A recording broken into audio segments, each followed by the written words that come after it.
बहुत सारा हमारे सुधीर भैया हैं बिरहा जगत से, और बाकी आप लोग हैं है ना। फरीद जी एक मिनट खाली बैठा हुए मुँह उठाओ था, 1 मिनट। हम तो दीवानी के बाद हालत हम आपके रख लेने गाए थे कि आपका आई बहुत अच्छा लगता है, केहू दीवाना हो जाएगी।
मैं भी माई से प्यार करला, दुर्गा माई से और अपनी माई से, जे अपनी मेहरारू से प्यार कर दे।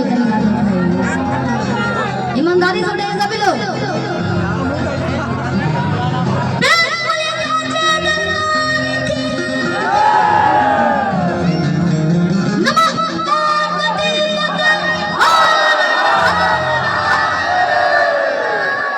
क्या बात है।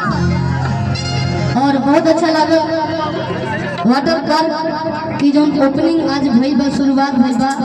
हम तो ये कि जितना भी लोग देखे खातिर प्रोग्राम आए सब लोग नहाए खातिर दोबारा जरूर आए। आई ना हाथ उठा के बताई सब बेटा, क्या बात है।